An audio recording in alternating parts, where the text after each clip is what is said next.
ഇന്ന് പ്രധാനമായും എനിക്ക് പറയാനുള്ള ഒരു വിഷയം നിങ്ങൾക്ക് എല്ലാവർക്കും അറിയാം. നമ്മൾ പലപ്പോഴും പറഞ്ഞ വിഷയമാണ്. അച്ഛന്മാരും പാതിരിമാരും ഒക്കെ തൽക്കാലം വിശ്രമിക്കട്ടെ. നിങ്ങൾ ഒരു പോസ്റ്റ് കണ്ടിരുന്നോ? ഒരു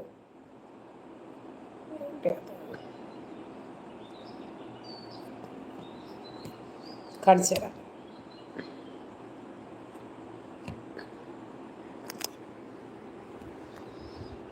ഇത് കണ്ടോ? മദ്രസ അധ്യാപകർക്ക് ഭവന വായ്പ 5 ലക്ഷമാക്കും. കേരള മദ്രസ അധ്യാപക ക്ഷേമനിധി അംഗങ്ങൾക്ക് സംസ്ഥാന ന്യൂനപക്ഷ ധനകാര്യ കോർപ്പറേഷൻ വഴി നൽകുന്ന പലിശരഹിത ഭവന വായ്പ 5 ലക്ഷം രൂപയാക്കി വർദ്ധിപ്പിക്കും എന്ന് മന്ത്രി വി അബ്ദുറഹ്മാൻ അറിയിച്ചു. കണ്ടല്ലോ, നമ്മളിനി വെറുതെ പറയുവാണ് എന്നിവർ പറയും. ഇനി ഇതിന്റെ വാർത്ത കൂടി നമുക്ക് നോക്കാം. നോക്കോ,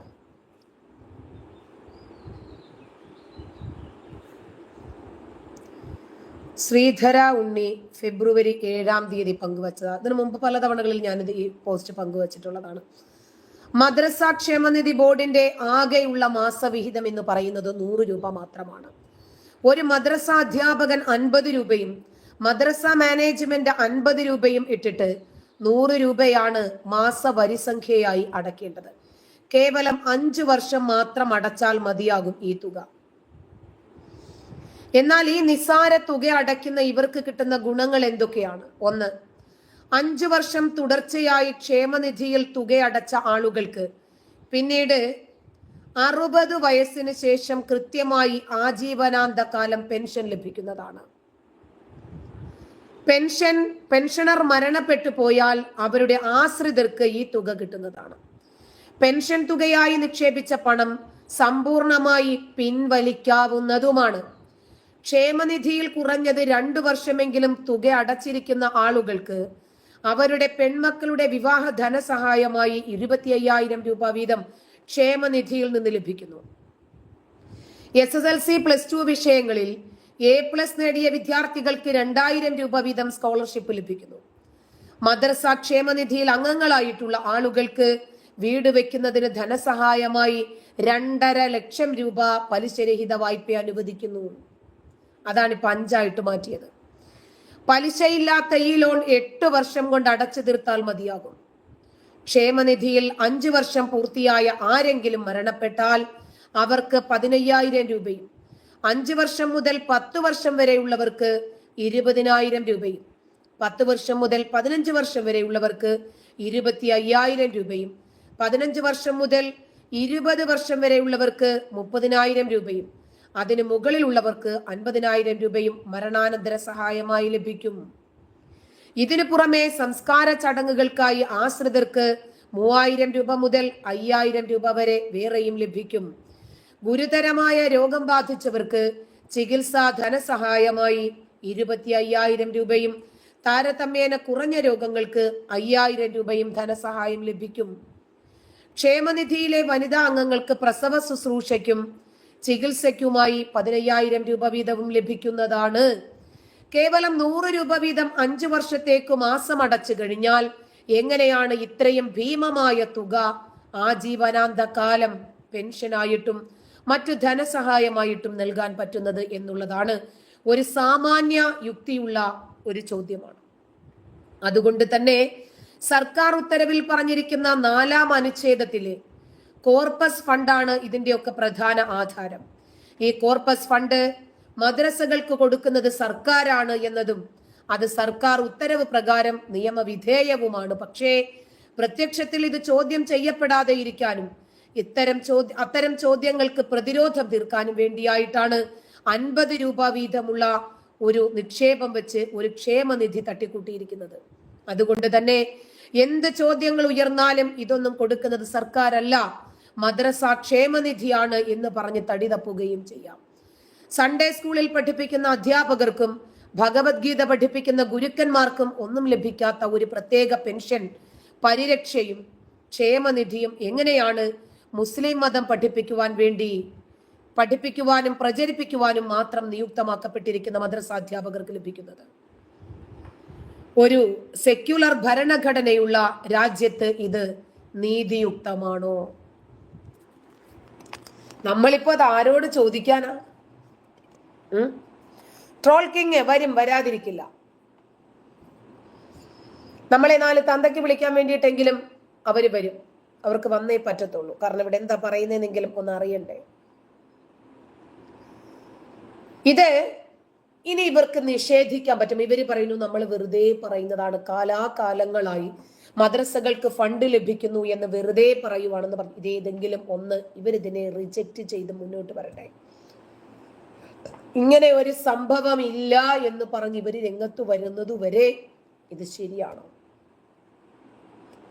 ഒരു പ്രത്യേക മതം പഠിപ്പിക്കുന്നതിന് വേണ്ടി മാത്രം സർക്കാരിന്റെ ഖജനാവിൽ നിന്നും ഫണ്ട് ഒഴുകുക എന്ന് പറഞ്ഞാൽ എങ്ങനെയാണ് നമുക്കിത് അംഗീകരിക്കാൻ കഴിയുന്നത്? ആലോചിച്ചു നോക്കണം. ഇവർക്ക് മാത്രമേ ഇതെല്ലാം ഉള്ളൂ. ന്യൂനപക്ഷമാണെന്ന് പറഞ്ഞ് ഇവര് സാധാരണക്കാരനെ പറ്റിച്ച്, ശരിക്കു പറഞ്ഞാൽ ഇസ്ലാം എന്ന മതത്തെ മാത്രം വളർത്തിക്കൊണ്ടുവരികയല്ലേ. നോക്ക്, മാസം 50 രൂപ വീതം ഇട്ടാൽ നമുക്ക് ഒന്ന് കാൽക്കുലേറ്റ് ചെയ്യാൻ പറ്റില്ലേ? 30 വർഷം ഇവരിട്ടാൽ പോലും എത്ര രൂപയാകുമെന്ന് നമുക്കറിയാം. ഇവര് നൽകുന്ന ഒരു പെൻഷന് പോലും അത് മതിയാകില്ല. ഇത്തരം നിസാര തുകയടയ്ക്കുന്ന ഇവർക്ക് കിട്ടുന്ന എണ്ണമറ്റ ഫണ്ടുകൾ ഇപ്പൊ 5 വർഷം ഇവരടച്ചാൽ നമുക്ക് എത്ര രൂപ കിട്ടുമെന്ന് അറിയാമല്ലോ? 50 × 12 മാസം എത്ര രൂപയായി? 600 രൂപ. ഈ 600 രൂപ എത്ര വർഷമാണ് ഇവർ അടയ്ക്കുന്നത്? 5 വർഷം. നിസാര തുകയെ വരുന്നുള്ളൂ. ഈ നിസാര തുക അടയ്ക്കുന്ന ഇവർക്ക് പിന്നീട് 60 വയസ്സ് കഴിഞ്ഞാൽ ആജീവനാന്തകാലം സർക്കാർ കൊടുക്കുന്ന പണം എവിടെ നിന്നാണ് എന്ന് ഇവർ പറയണ്ടേ? പെൻഷനർ മരണപ്പെട്ടു പോയാൽ ആശ്രിതർക്ക് കിട്ടുകയാണ് ഈ പണം. തന്നെയുമല്ല, ഇവർ ഇതുവരെ അടച്ച ഈ പെൻഷൻ പൈസ മുഴുവനും ഇവർക്ക് പിൻവലിക്കാനും അവകാശമുണ്ട് എന്ന് പറയുമ്പോൾ പിന്നെ എവിടെ നിന്ന് എടുത്തിട്ടാണ് ഈ പ്രത്യേകമായിട്ടുള്ള ഫണ്ടുകൾ എന്ന് പറഞ്ഞ് ഇവര് പണം ഇങ്ങനെ എണ്ണിക്കൊടുക്കുന്നത്? അതോ 2 വർഷമെങ്കിലും അടച്ചാ മതി. അപ്പൊ എത്ര രൂപ വരും? ഇപ്പോ 60 രൂപ വെച്ചിട്ട്, കണക്ക് തെറ്റിപ്പോയി അല്ലേ, 60 രൂപ വെച്ചിട്ട് 10 മാസം അടച്ചാൽ എത്ര രൂപ വരും? അതിനകത്ത് 120 രൂപയും കൂടെ കൂട്ടിയാൽ പോരെ? 2 മാസം കൂടി ആകാൻ 12 മാസം, 1 വർഷം. ഈ 1 വർഷം എത്ര രൂപ വരും? ഈ രൂപ വെച്ചിട്ട് 2 വർഷം ഇവർ എത്ര രൂപ അടയ്ക്കുമെന്നൊന്ന് കൂട്ടി നോക്കിക്കേ. എനിക്കിനെ കണക്കറിയത്തില്ല എന്നൊന്നും പറഞ്ഞ് നിങ്ങൾ രംഗത്ത് വരണ്ട. അതൊന്നും ഇവിടുത്തെ വിഷയവുമല്ല, കണക്കല്ല ഇവിടുത്തെ വിഷയം. നമുക്ക് നിസ്സാര പൈസയെ വരത്തുള്ളൂ കേട്ടോ. 2 വർഷം അടച്ചാൽ എത്രയാ? ഏതെങ്കിലും ഒരു ഫണ്ടിനുള്ള പണം പോലും ആകുന്നില്ല എന്നുള്ളതാണ് സത്യം. ഇനി 5 വർഷത്തെ കണക്കെടുത്താല് നമുക്ക് നിസ്സാരമായിട്ട് പറയാൻ പറ്റുന്ന കണക്കേ ഉള്ളല്ലോ ഇത്.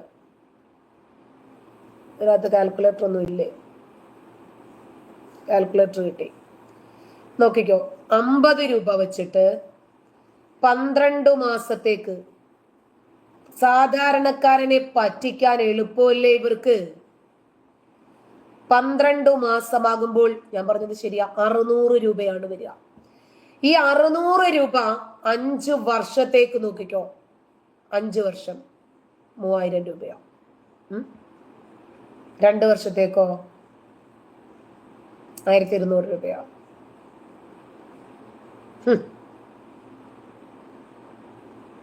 എന്ത് പെട്ടെന്നാണ് ഇപ്പൊ സാധാരണക്കാരനെ പറഞ്ഞിവര് പറ്റിക്കുന്നത് എന്ന് ആലോചിച്ച് നോക്കേ. 2 വർഷമെങ്കിലും ഈ 50 രൂപ വെച്ചിട്ട് മാസം അടച്ചാൽ അവർക്ക് ലഭിക്കുന്നത് എന്താണെന്ന് അറിയാമോ? പെൺമക്കളുടെ വിവാഹ ധനസഹായം 25,000 രൂപ. അല്ല, ഈ മദ്രസ അധ്യാപകർക്ക് മാത്രമേ പെൺമക്കൾ ഉണ്ടാകത്തുള്ളൂ, അവരെ മാത്രമേ കെട്ടിക്കേണ്ടതുള്ളൂ. SSLC +2 പരീക്ഷയിലെ ഇവരുടെ മക്കൾ മാത്രമേ പഠിക്കുന്നുള്ളൂ. സമർത്ഥരായി പഠിക്കുന്ന മറ്റു മക്കളുമുണ്ടല്ലോ, മറ്റു മതവിഭാഗവുമുണ്ടല്ലോ, ന്യൂനപക്ഷങ്ങളിൽ തന്നെ ഉണ്ടല്ലോ. ഇവർക്ക് മാത്രമേ ആശ്രിതരുള്ളൂ, ഇവർക്ക് മാത്രമേ വീട് വെക്കേണ്ടതുള്ളൂ, ഇവർക്ക് മാത്രമേ ലോൺ എടുക്കേണ്ടതുള്ളൂ, ഇവർക്ക് മാത്രമേ മരണമുള്ളൂ.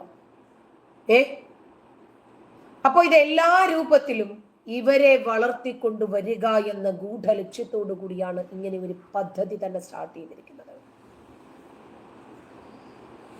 മനസ്സിലായോ? 5 വർഷത്തേക്ക് 50 രൂപ വീതം ഇവരും, ക്ഷേമനിധി ബോർഡ് 50 രൂപയും, മൊത്തം 100 രൂപ വീതം. ഇവരുടെ കയ്യിൽ നിന്ന് 50 രൂപയെ പോകുന്നുള്ളൂ എന്നതാണ് സത്യം. അപ്പൊ ഇതിനെയൊക്കെ നമ്മൾ എതിർത്ത് കഴിഞ്ഞാൽ വലിയ പ്രശ്നമാണ് കേട്ടോ. ഇവരങ്ങോട്ട് അംഗീകരിച്ചു തരില്ല. ഇവരുടെ അംഗീകാരം ആർക്കാ വേണ്ടത്? വലിയൊരു സർക്കുലർ വന്നിട്ടുണ്ട്, ഞാനത് കാണിച്ചു തരാം. അതിനു മുമ്പ് പ്രതികരിക്കാൻ സന്നദ്ധരായിട്ടുള്ള ആളുകൾ പ്രതികരിക്കുന്നതൊന്ന് കേൾക്കുക. പലയിടത്തും അധ്യാപകർക്ക് വേതനം കൊടുത്തുകൊണ്ട് സർക്കാരിന്റെ കാശ് തന്നെ കൊടുത്തു. സ്പീക്കർ ഒന്നേ കണക്ട് ചെയ്തോട്ടെ കേട്ടോ.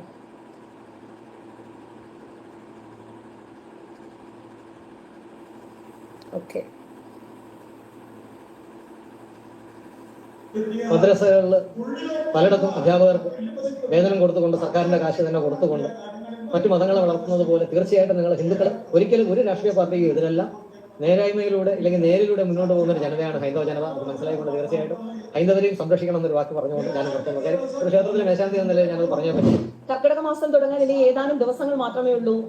ഒരു തരത്തിൽ പറഞ്ഞു കഴിഞ്ഞാൽ പ്രകൃതിയിൽ അതിന്റെ മാറ്റങ്ങളൊക്കെ വന്നു തുടങ്ങി. ഒരു ശാന്തതയോ ഒരു ഭക്തിപരമായ ഒരു അന്തരീക്ഷത്തിലൊക്കെ പോകുന്ന ഒരു അവസരമാണ്. ഞങ്ങളിപ്പോ പൂജപ്പുര നടുതല ഭഗവതി ക്ഷേത്രത്തിലാണ് നിൽക്കുന്നത്. ക്ഷേത്രം മേൽശാന്തി ശ്രീരാജ് പോറ്റിയാണ് എന്നോടൊപ്പം ഉള്ളത്. ബ്രഹ്മശ്രീ ശ്രീരാജ് പോറ്റി. ക്ഷേത്രത്തിന്റെ നാഗരികമാണിത്. കർക്കിടക മാസത്തിൽ രാമായണ പാരായണം, ഭക്തിയുടെ ആവശ്യം, വ്രതശുദ്ധിയുടെ ആവശ്യം, ആരോഗ്യ സംരക്ഷണം, ഒരുപാട് കാര്യങ്ങളുണ്ട്. എന്തായാലും അദ്ദേഹത്തോട് തന്നെ നമുക്ക് ചോദിക്കാം.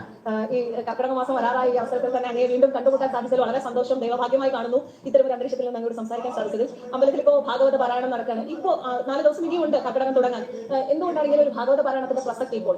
തീർച്ചയായിട്ടും നമ്മുടെ ഈ കാലഘട്ടത്തിലെ രാമായണം സപ്താഹം, ഭാഗവത സപ്താഹം എന്നീ കാര്യങ്ങൾക്ക് വളരെ പ്രസക്തിയാണ്. കാര്യം നമ്മുടെ ജനങ്ങൾ അത് തിരിച്ചറിഞ്ഞുകൊണ്ട് തന്നെ ഹൈന്ദവ ആചാരങ്ങളെ അനുഷ്ഠാനങ്ങളെ തകർക്കാനായിട്ട് ദൈവികമായിട്ടുള്ള കാര്യങ്ങളുടെ നിലനിൽപ്പും മുന്നിൽ കണ്ടുകൊണ്ട് തന്നെ നമ്മുടെ ജനങ്ങളും ക്ഷേത്രങ്ങളും എല്ലാം ഇതിന് തയ്യാറായി കഴിയും. അപ്പോൾ ദേവന്മാരുടെ ഒരു വർഷമാണ് പിതൃക്കളുടെ ഒരു ദിവസം എന്ന് പറയുന്നത്. വർഷത്തിലൊരിക്കൽ നമ്മുടെ പിതൃക്കളെയൊക്കെ അവർക്ക് വേണ്ട ബലി കാര്യങ്ങൾ, തർപ്പണങ്ങൾ, എന്ത് നടക്കണമെങ്കിലും അത് അവൻ അറിഞ്ഞ് തന്നെ നടക്കണമെന്നാണ് എൻ്റെ ഒരു അഭിപ്രായം ഉണ്ടെന്ന് തെളിയിക്കാൻ വീണ്ടും പല ക്ഷേത്രങ്ങളിലും സപ്താഹം നടത്തുന്നത്. ഈ സപ്താഹങ്ങളിലൂടെ ഉദ്ദേശിക്കുന്നത് എന്താണ്? ക്ഷേത്രത്തിന്റെ വരുമ്പോൾ കൃഷ്ണൻ എന്താണ്, കൃഷ്ണൻ ആരാണ്, കൃഷ്ണൻ എന്താണ്, സന്താനദായിനി, അന്നപൂർണേശ്വരി, അഭീഷ്ടവരദായിനി, രാധാണെങ്കിൽ വട്ടാഭിഷേകമാണ് ഇന്നത്തെ സപ്താഹം. അപ്പോൾ അതൊക്കെ നമ്മൾ ഇത്രയും സംരക്ഷിക്കണം എന്നൊരു വാക്ക് പറഞ്ഞുകൊണ്ട് ഞാൻ നിർത്തുന്നത്. ഒരു ക്ഷേത്രത്തിലെ മേശാന്തി എന്ന നിലയിൽ ഞങ്ങൾ പറഞ്ഞേ പറ്റും. കാര്യം ജനങ്ങളെ സംരക്ഷിക്കാനുള്ള ഒരു ക്ഷേത്രത്തിന്റെ ഉത്തരവാദിത്തം തീർച്ചയായിട്ടും എൻ്റെയും കൂടെ ഒരു ആവശ്യമാണ്. അപ്പോൾ അതായത് ഇദ്ദേഹം പറഞ്ഞു വെക്കുന്ന വസ്തുതകൾ കേട്ടോ. മുസ്ലിങ്ങൾക്ക് വേണ്ടി ധാരാളം മദ്രസകൾ മതം പഠിപ്പിക്കുമ്പോൾ എന്തുകൊണ്ടാണ് ഹിന്ദുക്കൾ മതം പഠിക്കാതെ പോകുന്നത്? അതുകൊണ്ടാണ് അദ്ദേഹം അതിനെ കൂടി ഒന്ന് ഹിന്ദുക്കളെ ബോധവൽക്കരണം ചെയ്യുക എന്ന രൂപത്തിൽ ഇവർക്ക് പ്രത്യേകിച്ച് ഫണ്ടോ ശമ്പളമോ ഒന്നുമില്ലാതിരിക്കെ ഇവരും അതിനുവേണ്ടി സന്നദ്ധരാകുകയാണ് എന്നതാണ് യാഥാർത്ഥ്യം. ഞാൻ എടുത്ത വീഡിയോ ഇതായിരുന്നില്ല കേട്ടോ. മദ്രസ ഫണ്ടുമായിട്ട് ബന്ധപ്പെട്ട ഒരു വിഷയമായിരുന്നു എടുത്തത്. പക്ഷെ ആ വീഡിയോ എൻ്റെ കയ്യിൽ നിന്ന് പോയി, അത് കിട്ടിയില്ല. അദ്ദേഹം ക്ഷേത്രത്തെ സംബന്ധിച്ച് പറയുന്ന വിഷയമാണ് നമ്മുടെ കയ്യിലുള്ളത്. അപ്പൊ അതുകൊണ്ട് കാര്യമില്ലാത്തതുകൊണ്ട് ഞാനത് എടുക്കുന്നില്ല. അപ്പോ ഇപ്പം മനസ്സിലായില്ലേ മദ്രസയ്ക്ക് ലഭിക്കുന്ന ഫണ്ടിനെ കുറിച്ച്. ഇത് ഞാൻ പറയാൻ വേറൊരു കാരണമുണ്ട്. കഴിഞ്ഞ ദിവസം ഒരു വീഡിയോ, ഒരു വാർത്ത, ഡൽഹി ഹണ്ട് തന്നെയാണ്, മലയാളി വാർത്തയാണ് ഈ റിപ്പോർട്ട് പുറത്തുവിടുന്നത്. അതിനകത്ത് ഞെട്ടിപ്പിക്കുന്ന ചില യാഥാർത്ഥ്യം ഞാൻ കണ്ടു. കാണിച്ചു തരാം.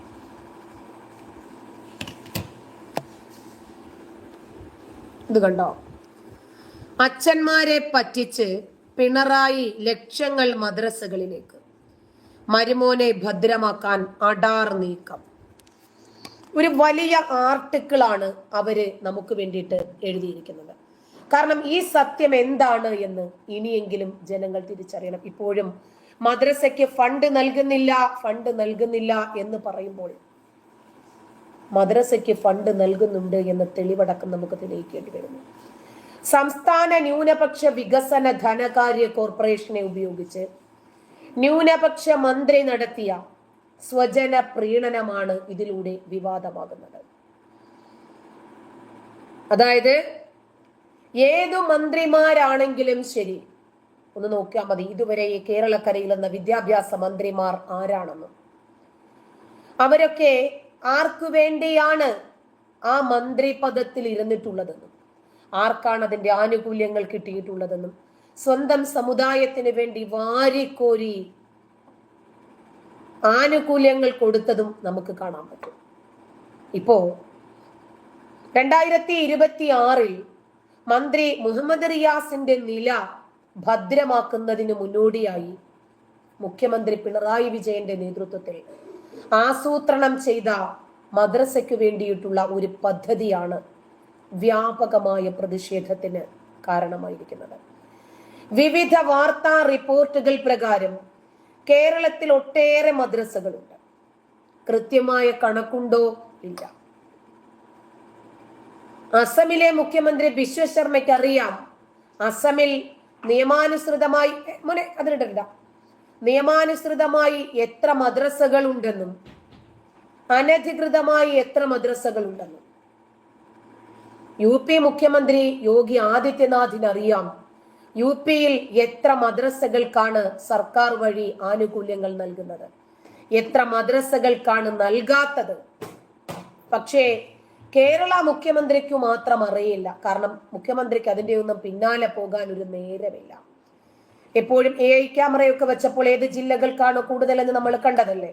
ആരെ സഹായിക്കുന്നതിന് വേണ്ടിയാണെന്നും ആരുടെ തല ആ ക്യാമറയ്ക്കകത്ത് പെടാതിരിക്കുന്നതിന് വേണ്ടിയാണെന്നും നമുക്കറിയുന്ന വസ്തുതകളാണ്. അതുകൊണ്ട് നമ്മന്റെ മരുമോന്റെ ടീമിനെ വേദനിപ്പിക്കുന്ന അവരുടെ മതവികാരത്തിന് മങ്ങലേൽപ്പിക്കുന്ന ഒരു റിപ്പോർട്ടിനും ഒരു കാരണവശാലും നമ്മുടെ മുഖ്യൻ നിൽക്കില്ല എന്നത് നമുക്കറിയുന്ന വസ്തുതയാണ്. ഓക്കെ, 2021 ജൂലൈ 28 മുഖ്യമന്ത്രി പിണറായി വിജയൻ പറഞ്ഞത് മദ്രസ ക്ഷേമനിധി ഉണ്ടെന്നും ഇതിൽ 23,809 മദ്രസ അധ്യാപകർ അംഗങ്ങളാണ് എന്നുമാണ്. 23,803 മദ്രസ അധ്യാപകർ.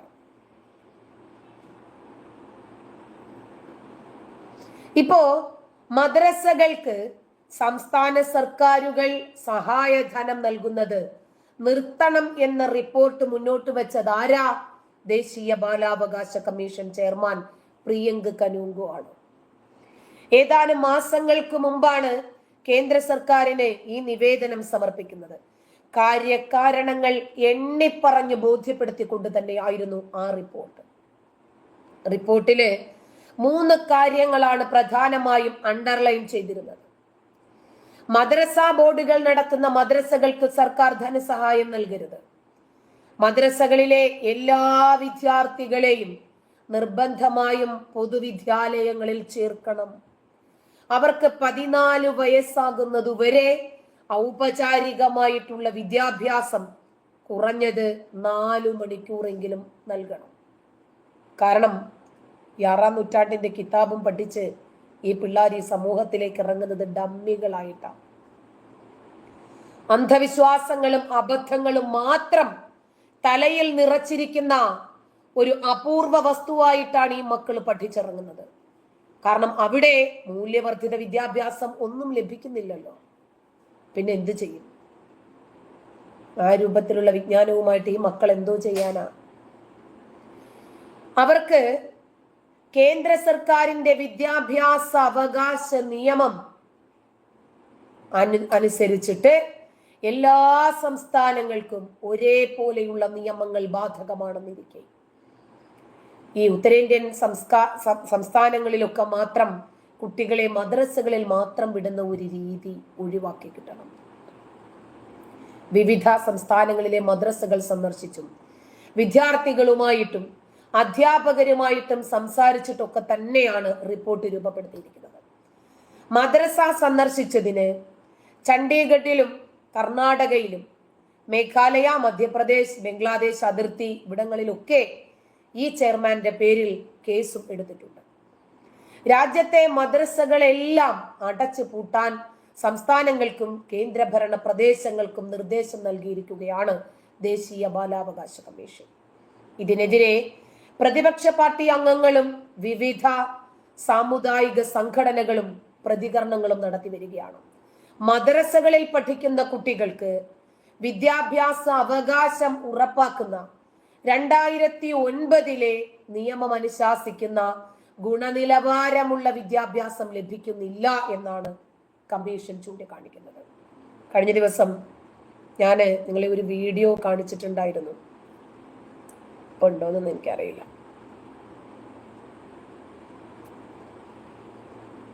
നോക്കട്ടെ, ഇത്തരം വിവരദോഷികൾ നമ്മുടെ മക്കളെ പഠിപ്പിച്ചാൽ എന്തായിരിക്കുമെന്ന് ആലോചിച്ച് നോക്കണം.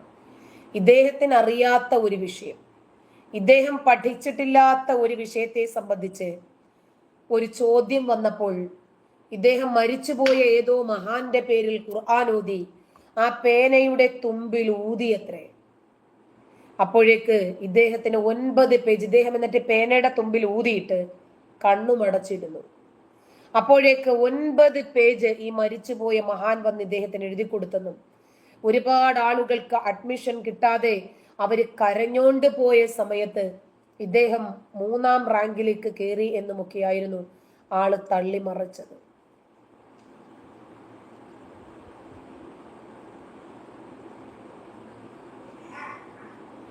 കാണുന്നില്ല. എന്തായാലും ഞാൻ ആ വീഡിയോ ചെയ്തിട്ടുണ്ട്. ഞാൻ ചെയ്ത വീഡിയോയിൽ നിന്ന് എടുത്ത് ഞാനത് കേൾപ്പിച്ചു തരാം.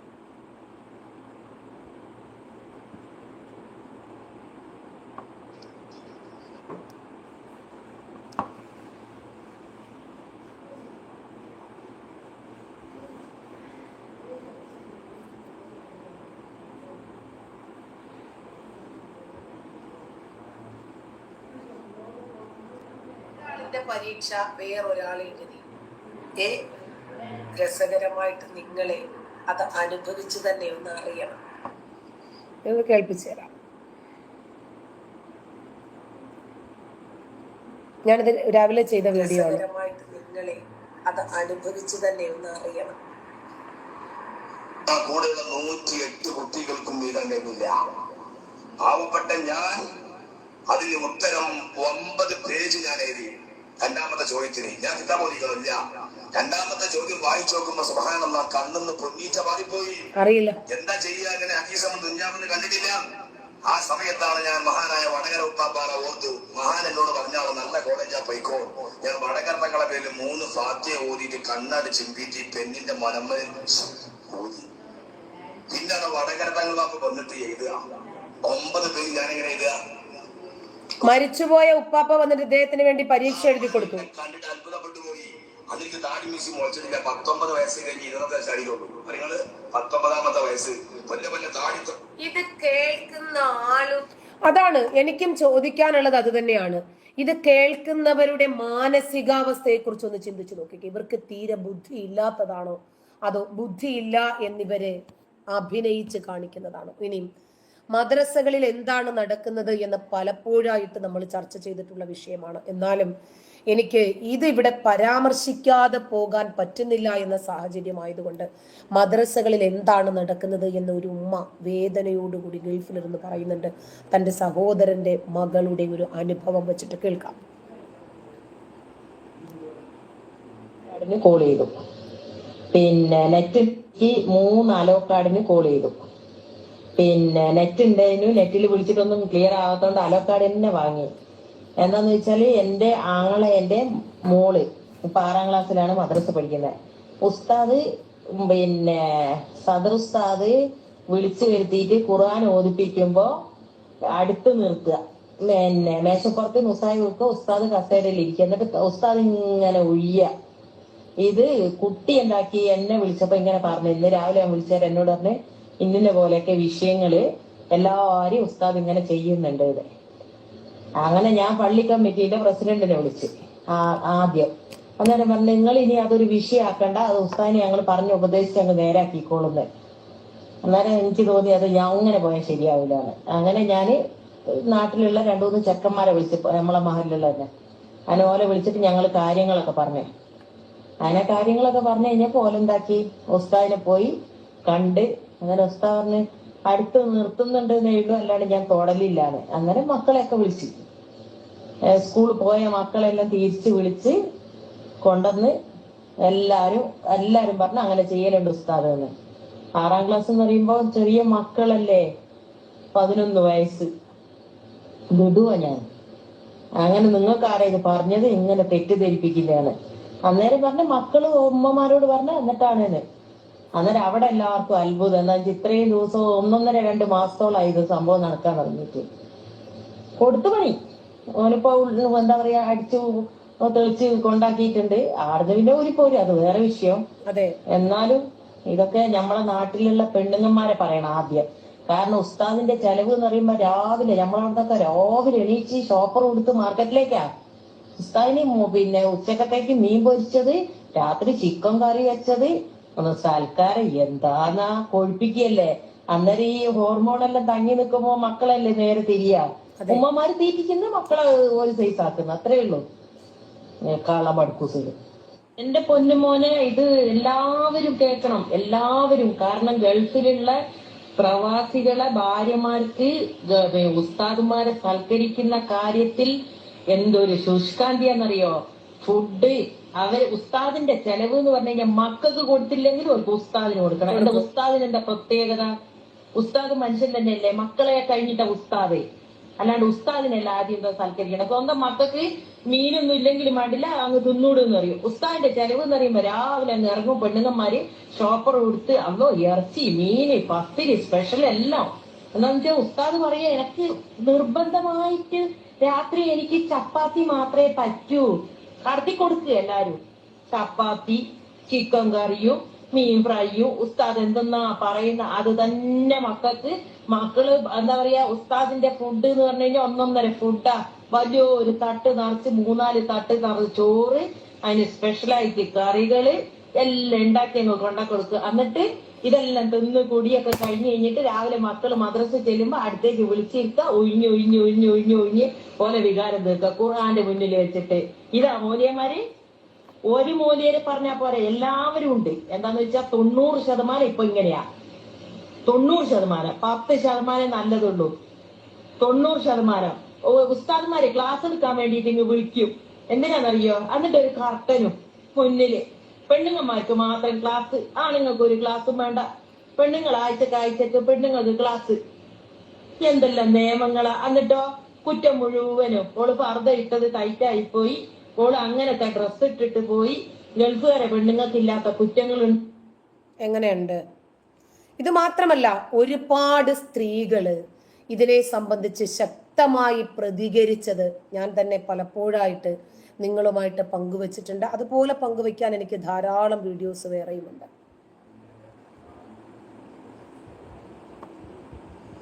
ഒരു അബ്ബാസ് എന്ന് പറയുന്ന ഒരു ഉസ്താദ് വളരെ കൃത്യമായിട്ട് കുറച്ച് നാളുകൾക്ക് മുമ്പ് കാര്യങ്ങൾ പറഞ്ഞിട്ടുണ്ടായിരുന്നു.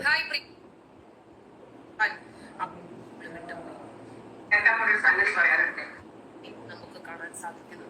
നമുക്ക് നോക്കാം എന്തിന്റെ പേരിലാണ്, ആരെയാണ് പറയുന്നത്, അത് പറയാനുണ്ടായ സാഹചര്യം.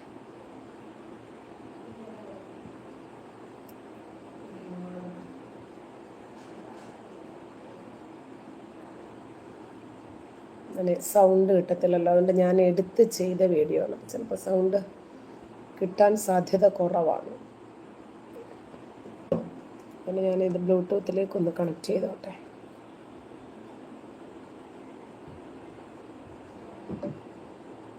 ഓക്കെ, ഉണ്ടായ സാഹചര്യം എന്താണ്, അതിൽ നമുക്ക് എന്തെങ്കിലും പങ്കുണ്ടോ തുടങ്ങിയ ഒട്ടനവധി കാര്യങ്ങൾ നമുക്ക് നോക്കേണ്ടതുണ്ട്. നമുക്ക് നോക്കാം. എനിക്ക് എല്ലാവരും കൂടി അതിന്റെ കേൾക്കാൻ പറ്റൊരു സംഗതി പറയാനുണ്ട്. ഈ നേരം വെളുത്ത് രാത്രി ആകുമ്പോഴത്തേക്ക് പേപ്പറിലായാലും TV-യിലായാലും പീഡനം കൊണ്ട് കളി കണ്ടിട്ടും കേട്ടിട്ടും മതിയായിരിക്കും. അപ്പോ എന്തെങ്കിലും എവിടെയെങ്കിലും ഒന്ന് സംഭവിച്ചിട്ടുണ്ടെങ്കിൽ പോലീസുകാർ കൂടി പിടിച്ചുകൊണ്ടാവാം. ഒരു 2 ദിവസം അല്ലെങ്കിൽ ഒരാഴ്ച അല്ലെങ്കിൽ 2 മാസം കഴിഞ്ഞാൽ ആ പ്രതിനെ കൂടി വിട്ട് ഇത് പിറ്റേന്ന് അതേപോലത്തെ വാർത്തകൾ കേൾക്കാം. ഇത് കണ്ടിട്ടും കേട്ടിട്ടും മതിയായിരിക്കും. ഞാൻ ഇതിലേക്ക് 2 വാക്ക് പറയാൻ പോകുന്ന കാരണം എന്ന് വെച്ചാല്, ഈ ചെയ്തവനെ പിടിച്ചു കൊണ്ടുപോയിട്ട് ഓൻ എന്താ വേണ്ടതെന്ന് വെച്ചാൽ അവർ അവിടെ അരിഞ്ഞതാ. പച്ചമായിട്ട് പറഞ്ഞാൽ അവിടെ അവിടെ മുറിച്ചാൽ മോരുടെ അടക്കം മുറിച്ചിട്ട് തൂക്കി പിടിച്ചിട്ട് പോകണം. ഇന്നത്താണ് ഓല് വന്നിട്ടുണ്ടെങ്കിൽ ഞാനത് മുറിച്ചിട്ട് അത് പിടിച്ചുകൊണ്ട് ജയിലിലേക്ക് പോകും. എന്തിനാ ഈ പോലീസുകാരും മറ്റുള്ള നാട്ടുകാരൊക്കെ നോക്കി നിൽക്കുന്നത്? അങ്ങോട്ട് കൈകാര്യം ചെയ്യേ, അല്ല ഇങ്ങോട്ട് വിട്ടേ. അമ്മമാര് 2-3 പെണ്ണുങ്ങൾ അങ്ങോട്ട് ഓനെ ഇറങ്ങിയിട്ട് അമർത്തി തരാം. ഇത് കേട്ടിട്ട് നമ്മളെ പൈതൽ മക്കൾ വരെ പീഡിയയിലൊക്കെ സ്കൂളിലൊക്കെ മദ്രസിലൊക്കെ ഒന്നും പറഞ്ഞേക്കാൻ പറ്റുന്നില്ല.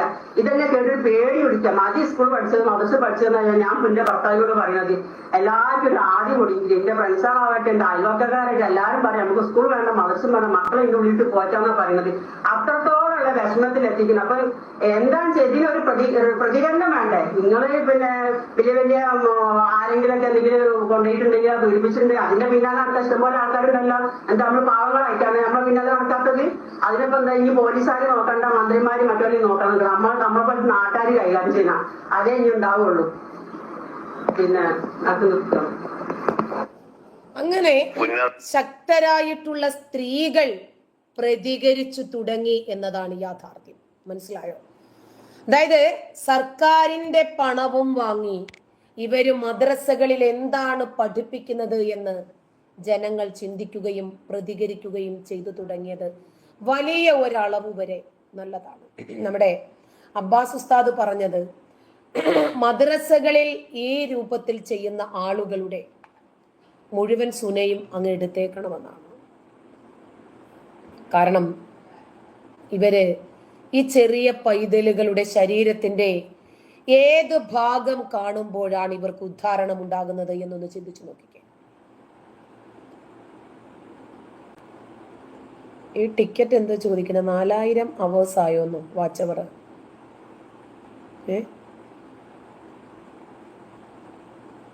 എന്ത് ചോദിക്കുന്നു? ഈ ടിക്കറ്റിന് എന്താണ് അറിയേണ്ടത്? 4000 വാച്ച് അവറൊക്കെ തുടക്കക്കാർക്കല്ലേ ആകേണ്ടത് സുഹൃത്തെ. ഞാനിത് തുടങ്ങിയിട്ട് വർഷം 5 കഴിഞ്ഞില്ലേ. അപ്പോ കേരളത്തിലെ മദ്രസ സംവിധാനങ്ങളിൽ നിന്ന് തീർത്തും വ്യത്യസ്തമാണ് മറ്റ് സംസ്ഥാനങ്ങളിലെ മദ്രസ വിദ്യാഭ്യാസ രീതികൾ. കേരളത്തില് 12,000-ലധികം മദ്രസകൾ പ്രവർത്തിക്കുന്നുണ്ട് എന്നാണ് കണക്ക്. ഔദ്യോഗികമൊന്നുമല്ല കേട്ടോ, സ്ഥിരീകരിക്കപ്പെട്ടതുമല്ല കേട്ടോ. കേരള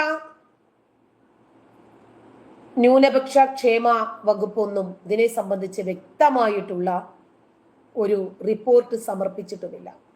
കാരണം എത്രയാണ് നിയമാനുസൃതമുള്ളതെന്നും എത്രയാണ് അനധികൃതമായിട്ടുള്ളതെന്നും തികച്ചും അറിയില്ല ആർക്കും. മനസ്സിലായില്ല? അയ്യോ ഹന്ന ഖാദറിന് ഈ ടോപ്പിക്ക് വേണ്ടെങ്കിൽ കളഞ്ഞിട്ട് പോയിക്കോ എന്ന് ഞാൻ മദ്രസയെ സംബന്ധിച്ചിട്ടാണ് പറഞ്ഞുകൊണ്ടിരിക്കുന്നത് അല്ലേ? ശരിയാണെങ്കിലാണ്. നമുക്ക് താല്പര്യമില്ലെങ്കിൽ കളഞ്ഞിട്ട് പോകണം. നിങ്ങൾക്ക് താല്പര്യമുള്ള വിഷയം പറയാനിരിക്കുന്ന ആളല്ലല്ലോ ഞാൻ. എനിക്കറിയുകയും താല്പര്യമുള്ള വിഷയവുമല്ലേ ഞാൻ സംസാരിക്കുക. അത് മദ്രസയിൽ മാത്രം പഠിച്ചത് കൊണ്ടാണ് ആ ഒരു കൾച്ചർ കിട്ടാതെ പോയത്. അതൊരു വലിയ വിവരമാണ്. പറ്റില്ലെങ്കിൽ കളഞ്ഞിട്ട് പോകണം, അത്രേ ഉള്ളൂ. മനസ്സിലായ? അപ്പോ കേരളത്തിലെ 12,000-ലധികം മദ്രസകൾ പ്രവർത്തിക്കുന്നുണ്ട്. സമസ്ത കേരള ജമിയത്തുൽ ഉലമ, ജമാഅത്തെ ഇസ്ലാമി, കേരള ജമിയത്തുൽ ഉലമ, തബ്ലീഗ് ജമാഅത്ത് തുടങ്ങിയ സംഘടനകൾക്ക് കീഴിലാണ് ഈ 12,000 മദ്രസകൾ പ്രവർത്തിക്കുന്നത്. ഇതിന് പുറമെ ഒരുപാടുണ്ട് കേട്ടോ. സ്കൂള് കോളേജ് വിദ്യാഭ്യാസത്തോടൊപ്പം മദ്രസ പഠനം നടത്തുന്നതല്ല ഉത്തരേന്ത്യയിലെ രീതി. അവിടെ മുഖ്യധാര വിദ്യാഭ്യാസത്തിനൊക്കെ ആശ്രയിക്കുന്നത് മദ്രസകളെയാണ്. നിർധനരായിട്ടുള്ള മിക്ക സമുദായങ്ങളെയും കുടുംബങ്ങളുടെ വിദ്യ ആർജിക്കാനുള്ള ഏക ആശ്രയമാണ് മദ്രസകൾ. കേരളത്തില് നിരോധിത സംഘടനകൾ വരെ മദ്രസകൾ നടത്തുന്നുണ്ട് എന്ന് കേൾക്കുമ്പോൾ എന്താണ് കേരളത്തിന്റെ ഒരു പരിതാപകരമായ അവസ്ഥ എന്നൊന്ന് ചിന്തിച്ചു നോക്കിക്കേ. വിദ്യാഭ്യാസ സ്ഥാപനത്തിന്റെ അറബി പദമാണ് ശരിക്ക് പറഞ്ഞാൽ മദ്രസ. സ്കൂൾ എന്നാണ് അവര് പറയുക. ഒരു അലിഫ് ഇട്ടിട്ടാണ് സ്കൂൾ എന്ന് എഴുതുക. ഇസ്ലാം മത പ്രചാരണത്തിന്റെ ആദ്യ കാലഘട്ടങ്ങളിൽ പള്ളികൾ കേന്ദ്രീകരിച്ചിട്ടായിരുന്നു മതവിദ്യാഭ്യാസം നടന്നിരുന്നത്.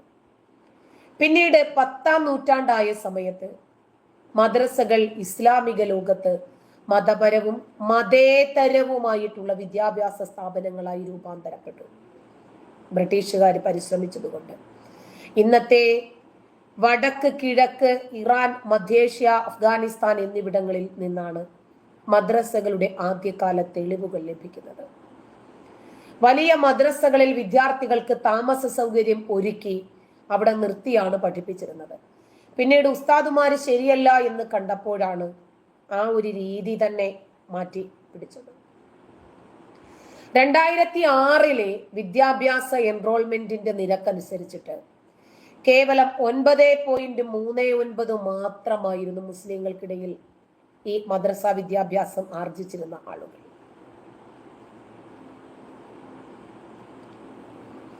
ചരിത്രപരമായി ഇന്ത്യയിലെ മുസ്ലിം വിഭാഗം ജനസംഖ്യ ആനുപാതികമായി പരിശോധിക്കുമ്പോൾ വിദ്യാഭ്യാസത്തിൽ പിന്നോക്കമായിരുന്നു. ഇന്ന് ഒരു 50-60 വർഷങ്ങൾക്ക് മുമ്പുള്ള എത്ര സ്ത്രീകൾക്കും പുരുഷന്മാർക്കും വിദ്യാഭ്യാസം ഉണ്ടായിരുന്നു മുസ്ലിങ്ങളിൽ എന്ന് നോക്കിയാൽ മതി. ഒരു പക്ഷേ പുരുഷന്മാർക്കുണ്ടെങ്കിൽ പോലും സ്ത്രീകൾ തുലവും തുച്ഛമായിരിക്കും. എൻ്റെ വാപ്പച്ചി വിദ്യാസമ്പന്നനാണ്, പക്ഷെ എൻ്റെ ഉമ്മച്ചിക്ക് വിദ്യാഭ്യാസമില്ല, അക്ഷരാഭ്യാസമില്ല, സാക്ഷരത നേടിയിട്ടുണ്ട്.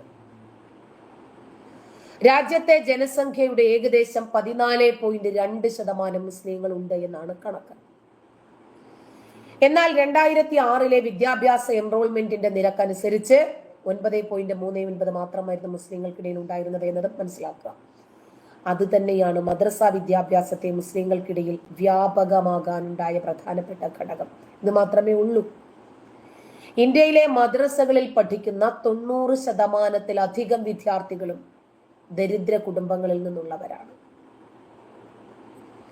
നേരത്തെ മതപഠനം മാത്രമായിരുന്നു മദ്രസകളിൽ നടത്തിയിരുന്നതെങ്കിൽ 21ാം നൂറ്റാണ്ടിൽ ലോകമെമ്പാടുമുള്ള മിക്ക മദ്രസ സ്കൂളുകളിലും അവരുടെ വിദ്യാർത്ഥികളുടെ തൊഴിൽക്ഷമത വർദ്ധിപ്പിക്കുന്നതിന് വേണ്ടിയുള്ള ശാസ്ത്രീയ പാഠ്യ പദ്ധതികളും സ്വീകരിച്ചു വരുന്നുണ്ട്.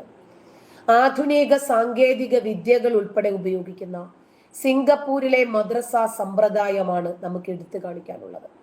ന്യൂനപക്ഷകാര്യ മന്ത്രാലയവും സംസ്ഥാന സർക്കാരുകളുടെ വെബ്സൈറ്റുകളും മറ്റ് റിപ്പോർട്ടുകളും പ്രകാരം രാജ്യത്ത് നിലവിൽ 38,000 മദ്രസകളുണ്ട്. അതിൽ ഏകദേശം 28,107 അംഗീകരിച്ചവയും. ഷാജഹാൻ ഉമ്മായി പോയി വിളിക്കേട്ടാ, നിന്റെ തള്ളയെ പോയി വിളിക്കും. പിന്നീട് 10,039 അംഗീകാരമില്ലാത്തവയുമാണ്. സംസ്ഥാന സർക്കാരിന്റെ ബോർഡുകൾക്ക് കീഴിലാണ് അംഗീകൃത മദ്രസകൾ പ്രവർത്തിക്കുന്നത്. അതല്ലാത്തവ ദാറുൽ ഉലൂം നദ്വത്തുൽ ഉലമ അഥവാ ലക്നൌവിലാണ് ദാറുൽ ഉലൂം ദുയൂബന്ദ് തുടങ്ങിയ വലിയ കേന്ദ്രങ്ങൾ നിർദ്ദേശിക്കുന്ന പാഠ്യ പദ്ധതികളാണ് അവർ പിന്തുടരുന്നത്. ഉത്തർപ്രദേശിലാണ് ഏറ്റവും അധികം മദ്രസകൾ ഉള്ളത്. ഏകദേശം 25,000 മദ്രസകൾ. അതില് 16,500 എണ്ണമാണ് അംഗീകരിക്കപ്പെട്ടത്. കുറഞ്ഞത് 17 ലക്ഷം വിദ്യാർത്ഥികളെങ്കിലും UP-യിൽ മദ്രസ വിദ്യാഭ്യാസം തേടുന്നുണ്ട് എന്നാണ് പറയുന്നത്. ഹനീഫ, എൻ്റെ വീട്ടിൽ കുറച്ച് പാത്രം കഴുകാനുണ്ട്, പട്ടിക്കൂട് കഴുകാനുണ്ട്, മുറ്റം അടിക്കാനുണ്ട്, നീ വന്നതങ്ങ് ചെയ്യണം. എൻ്റെ പണി ഇന്നു മുതൽ നീ ചെയ്യും. എൻ്റെ പണി നോക്കാനാണല്ലോ നീ വന്നിരിക്കുന്നത്. കുറച്ച് പാത്രങ്ങളൊക്കെ കഴുകാനുണ്ട്, ഒക്കെ കഴുകി വെക്കുക. വീടൊന്ന് അടിച്ചു വാരണം, തുടയ്ക്കണം, തുണി കഴുകണം. അതൊക്കെ എൻ്റെ പണിയാണ്. എൻ്റെ പണി നീ ചെയ്യും മുതൽ. നീ മറ്റുള്ളവരുടെ പണി നോക്കി ഇറങ്ങിയതല്ല, അവരുടെ പണിയൊക്കെ നീ ചെയ്യാൻ വേണ്ടിയിട്ടല്ലേ ഇറങ്ങിയത്. കഴുകുമ്പോൾ വൃത്തിയായിട്ട് വെള്ളം ഒഴിച്ച് കഴുകണം കേട്ടോ, അല്ലെങ്കിൽ അടിയാൻ തരും.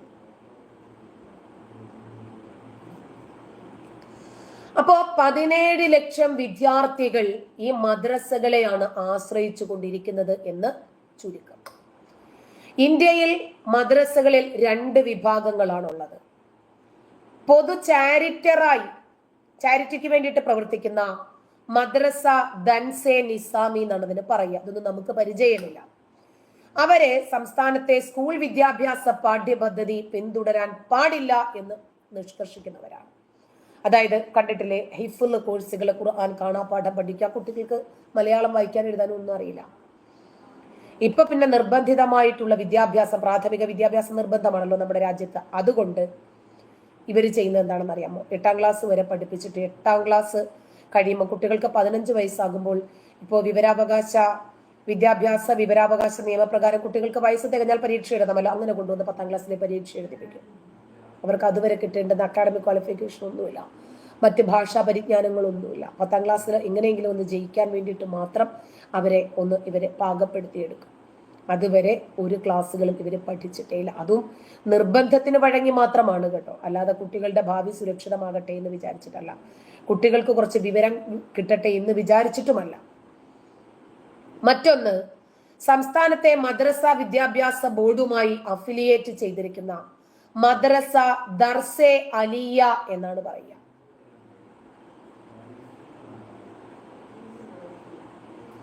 (2023) UP-ൽ മാത്രം മദ്രസ വിദ്യാഭ്യാസ ബോർഡിന്റെ കീഴില് 10നും +2-നും തത്തുല്യമായിട്ടുള്ള പരീക്ഷ എഴുതിയത് 1.69 ലക്ഷം വിദ്യാർത്ഥികളാണ്. മനസ്സിലായോ? അതായത് ഈ +2 വരെ നമ്മൾ പഠിക്കുമല്ലോ, അറബിയിൽ വേറെ എന്തെങ്കിലും പഠിച്ചാൽ മതി.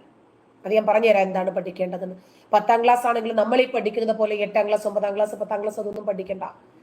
ആ 6ാം നൂറ്റാണ്ടിലെ ആരെങ്കിലും എഴുതിയ കിതാബുകൾ കാണാപ്പാഠം പഠിച്ചാൽ അവർക്ക് 10ാം ക്ലാസ്സിന് തത്തുല്യമായിട്ടുള്ള സർട്ടിഫിക്കറ്റ് കിട്ടുന്നു, +2-വിന് തത്തുല്യമായിട്ടുള്ള സർട്ടിഫിക്കറ്റ് കിട്ടുന്നു.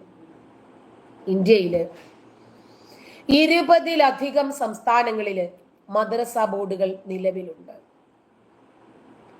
സംസ്ഥാന സർക്കാരുകളാണ് ഇത്തരം ബോർഡുകൾ നിയന്ത്രിക്കുന്നത്. മോനെ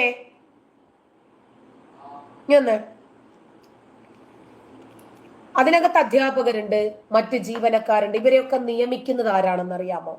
ഈ ബോർഡുകളാണ്.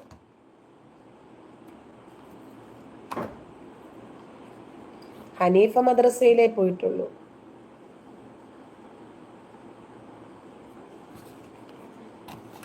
മധുരം ലേശം ഇട്ടാൽ മതി കേട്ടോ, എന്താണെങ്കിലും ഇയാൾ പോകുകയല്ലേ, നീട്ടാ മതി. അപ്പോ നോക്കണം, ഇവര് മദ്രസ അധ്യാപകരുടെ ക്വാളിഫിക്കേഷൻ എന്താണ് ഇവർ തീരുമാനിക്കുന്നത്? ഇവര് തീരുമാനിക്കും. ഏതെങ്കിലും ഉസ്താദിന്റെ കൂടെ നിന്ന് ഉസ്താദിന്റെ കയ്യും കാലം തടവി കൊടുത്ത് അയാളുടെ തുണി കഴുകി കൊടുത്ത് വീടുകളിൽ നിന്ന് അയാൾക്ക് ഭക്ഷണം എടുത്തുകൊണ്ട് കൊടുക്കുമ്പോൾ ലഭിക്കുന്ന വിജ്ഞാനം, അതിന്റെ അടിസ്ഥാനത്തിലാണ് ഇവരെ നിയമിക്കുന്നത് അധ്യാപകരായിട്ട്. ഇവര് കുട്ടികളെ പഠിപ്പിച്ചാൽ ഏത് രൂപത്തിൽ വിവരമുള്ള കുട്ടികളായി മാറുമെന്നറിയാമോ? അതാണ് ഇതിനു മുമ്പ് ഞാൻ കേൾപ്പിച്ച 2 ഓഡിയോ ക്ലിപ്പ്. 2 ഉമ്മമാരുടെ വേവലാതികളാണ്.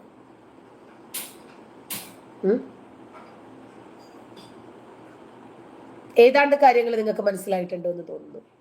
അപ്പോ സംസ്ഥാന മദ്രസ ബോർഡുകൾക്ക് കീഴിലുള്ള മദ്രസ സ്കൂൾ ഹയർ സെക്കൻഡറി വിദ്യാഭ്യാസത്തിന് തത്തുല്യമാണ് എന്ന് ഏതാണ്ട് മനസ്സിലായില്ലേ?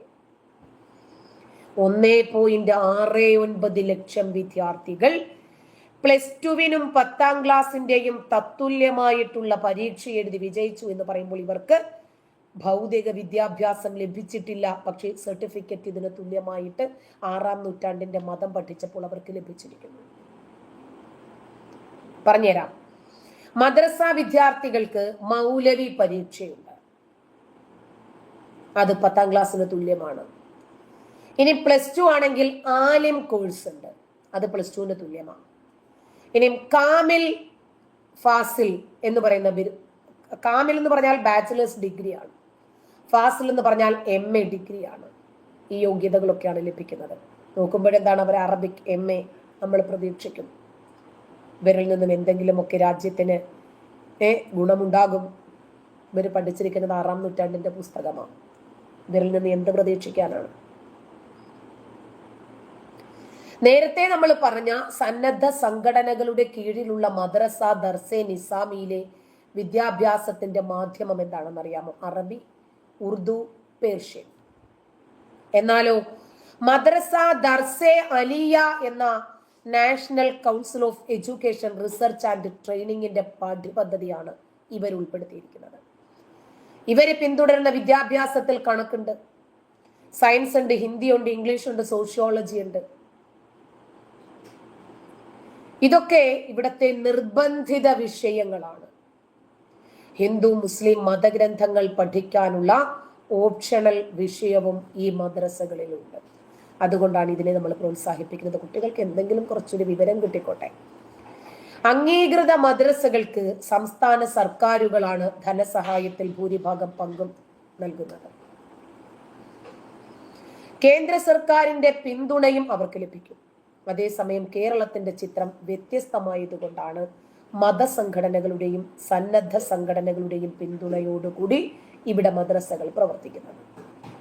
അവർ പറയുന്നുണ്ട്, അനധികൃതമായി പിന്തുടരുന്ന മദ്രസകൾക്ക് ഫണ്ട് കേരളം തരണ്ട, സംസ്ഥാന സർക്കാർ തരണം, ഞങ്ങൾ പിരിച്ചെടുത്തോളാം. എങ്ങനെ? കയറ് പിരിക്കുന്നത് പോലെ പിരിച്ചെടുത്തോളാമെന്ന്. അതിനാകുമ്പം കണക്ക് കൊടുക്കണ്ടല്ലോ. അതിന് പ്രത്യേകിച്ച് ഒരു കണക്കും ആവശ്യമില്ല. രാജ്യത്തെ മദ്രസ ബോർഡുകൾ ഇല്ലാതാക്കണമെന്നും മദ്രസകൾക്ക് നൽകുന്ന സർക്കാർ ഫണ്ട് നിർത്തലാക്കണമെന്നും ദേശീയ ബാലാവകാശ കമ്മീഷൻ റിപ്പോർട്ട് വലിയ ചർച്ചയ്ക്ക് തിരികൊളുത്തിയില്ലേ? ഇതൊക്കെ അക്കമിട്ട് നിരത്തിയിട്ടായിരുന്നു ദേശീയ ബാലാവകാശ കമ്മീഷൻ റിപ്പോർട്ട് സമർപ്പിച്ചത്. അതായത് കുട്ടികളോട് ഈ രൂപത്തിൽ അവരുടെ ഭാവിയെ ബാധിക്കുന്ന ആത്മവഞ്ചന നടത്താൻ അനുവദിക്കരുത് എന്ന് പറഞ്ഞിട്ട് കുട്ടികൾക്ക് വേണ്ടത് നല്ല രൂപത്തിൽ മൂല്യബോധമുള്ള വിദ്യാഭ്യാസമാണ്. കൊള്ളമതി മോനെ, ഡോറങ്ങടിച്ചേരെ. അപ്പോ സർക്കാർ സഹായം മുടങ്ങുന്നതിനോടൊപ്പം മദ്രസകൾ അടച്ചു പൂട്ടുക കൂടി ചെയ്താൽ മുസ്ലിം സമുദായത്തിന്റെ ഈ അപകടകരമായിട്ടുള്ള മതപഠനമില്ലാതാകും.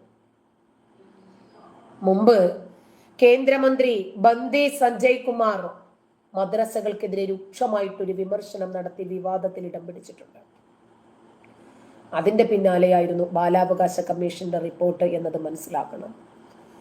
മദ്രസകൾ തങ്ങളുടെ വിദ്യാർത്ഥികൾക്ക് AK-47 റൈഫിലുകൾ നിർമ്മിക്കുന്നതിൽ പരിശീലനം നൽകുന്നുണ്ട് എന്ന് പറഞ്ഞ മന്ത്രി തീവ്രവാദം പ്രോത്സാഹിപ്പിക്കുന്നതിന് പണം ഉപയോഗിക്കുന്ന ഇത്തരം സ്ഥാപനങ്ങൾക്ക് ഫണ്ട് നൽകുന്ന സംസ്ഥാന സർക്കാരിനെ രൂക്ഷമായി വിമർശിക്കുകയും ചെയ്തിരുന്നു. ഇതിനെ ആരെങ്കിലും വിമർശിച്ചാൽ ഉടനെ അവരെ കുറ്റപ്പെടുത്തുകയാണ്. അവർക്കെതിരെ ശക്തമായിട്ട് ഇവരങ്ങോട്ട് രംഗപ്രവേശം ചെയ്യുകയാണ്. അവരെ വളഞ്ഞിട്ട് ആക്രമിക്കുന്നു. കാരണം ഇനി ഒരാളും ഇതേ രൂപത്തിൽ വിവാദ പ്രസ്താവനയുമായിട്ട് വരരുത്, നമ്മുടെ കള്ളം കണ്ടുപിടിക്കരുത്. ജനങ്ങൾ ബോധവാന്മാരാണെന്നേ, അവര് കാര്യങ്ങൾ മനസ്സിലാക്കി പ്രതികരിക്കുന്നവരാണ്. അതുകൊണ്ട് ചില മദ്രസകൾ അവരുടെ വിദ്യാർത്ഥികൾക്ക് 10 മുതൽ 100 രൂപ വരെ ചെറിയ തുകകൾ വാഗ്ദാനം ചെയ്തതായി പറയപ്പെട്ടു. എന്നാൽ ഈ മദ്രസകളിൽ എന്താണ് സംഭവിക്കുന്നത്? ലോകത്തിലെ പല മോശം ആളുകളെയും വളർത്തുന്നത് ഇത്തരം സ്ഥാപനങ്ങളാണ്. ഇന്ന് നമ്മൾ കണ്ടു, ഓസ്ട്രേലിയയിലേക്ക് കുടിയേറിയ അഫ്ഗാനികളായിട്ടുള്ള ഒരു ഡോക്ടറും ഒരു നഴ്സും, ജൂതന്മാർക്ക് ഞങ്ങൾ ചികിത്സ നൽകില്ല, ഞങ്ങളോട് ചികിത്സയ്ക്ക് വന്ന ജൂതന്മാരെയൊക്കെ ഞങ്ങൾ വിട്ടിട്ടുണ്ടത് നരകത്തിലേക്ക്. ഇന്നെന്ത് സംഭവിച്ചു? ഓസ്ട്രേലിയയിലെ ഒറ്റ ആശുപത്രിയിലും ഹിജാബ് ധരിച്ചവരോ മുറിയന്മാരായിട്ടുള്ള ആളുകളോ മുസ്ലിം നാമധാരികളോ പാടില്ല എന്ന് ഓസ്ട്രേലിയ ഒരു ഉത്തരവിറക്കി. ഇന്നിപ്പോൾ എല്ലാ മുറിയന്മാരെയും ജിഹാദി താത്താമാരെയും സൂക്ഷ്മ നിരീക്ഷണം വെച്ചിട്ട് പൊക്കിയെടുത്തോണ്ടിരിക്കുക.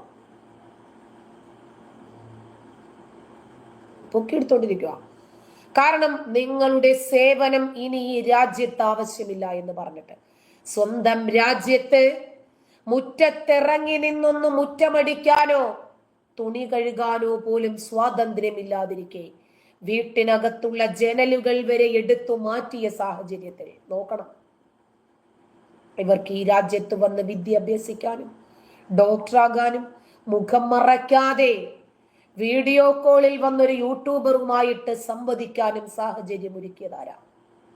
പഠിച്ച് ഡോക്ടറായി പണമുണ്ടാക്കാൻ, ജോലി ചെയ്ത് പണമുണ്ടാക്കാൻ, സാമ്പത്തികമായി സ്വയം പര്യാപ്തതയിൽ നിൽക്കാൻ സ്വാതന്ത്ര്യം നൽകിയ രാജ്യത്ത് നിന്നിട്ട് ഇവർ പറയുന്നു ജൂതന്മാരെ ഇല്ലാതാക്കുമെന്ന്. ജൂതനുണ്ടാക്കിയ മീഡിയ ഉപയോഗിച്ചിട്ട്. അതുകൊണ്ട് ആ രാജ്യത്ത് മര്യാദയ്ക്ക് ജീവിക്കാൻ ആഗ്രഹിച്ച ആളുകൾ കൂടി കിട്ടും.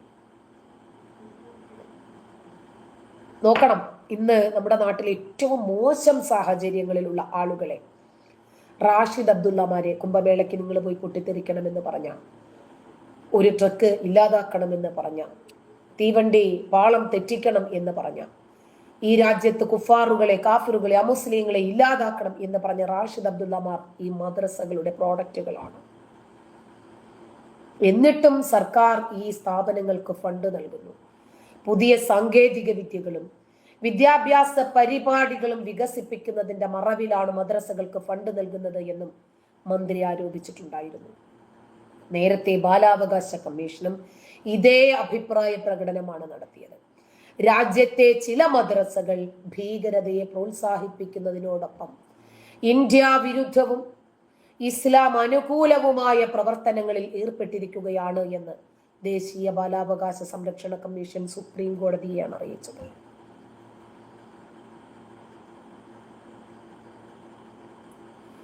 ഇതാണ് കേന്ദ്ര സർക്കാർ നിലപാട്. എന്നിട്ടാണ് മദ്രസ അധ്യാപകർക്ക് സർക്കാർ സ്ഥാപനത്തിൽ നിന്നും വാരിക്കോരി ധനസഹായം നൽകുന്നത്. പിണറായി സർക്കാരിന് സമയം നല്ലതല്ലെന്നും നീർക്കോലി കടിച്ചാലും വിഷമാണെന്നും മറക്കാതിരിക്കുക എന്ന ക്യാപ്ഷനോടുകൂടിയാണ് പലരും ഈ വീഡിയോ പോസ്റ്റ് ചെയ്തുകൊണ്ടിരിക്കുന്നത്. ഇത്തരം വിവരങ്ങളുമെല്ലാം, അതായത് അച്ഛന്മാരെയും പറ്റിച്ച് പൂജാരിമാരെയും പറ്റിച്ച് ഇവരാരുടെ ഖജനാവാണ് വീർപ്പിക്കുന്നതെന്നും ആരെയാണ് വളർത്തിക്കൊണ്ടുവരുന്നതെന്നും ഒന്ന് ചിന്തിക്കുക.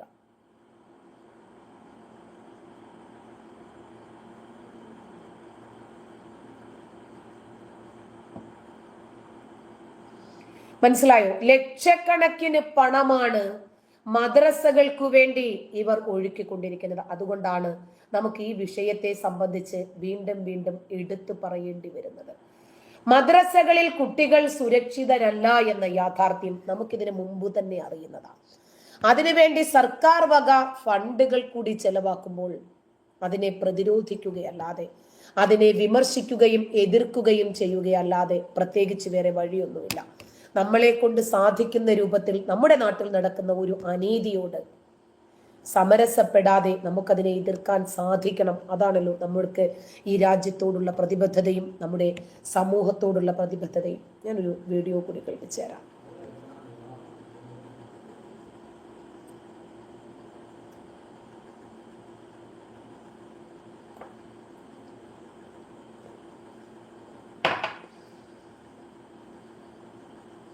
മദ്രസകളിൽ നമ്മുടെ കുട്ടികൾ എത്രമാത്രം സുരക്ഷിതരാണ് എന്ന് നോക്കിക്കോ.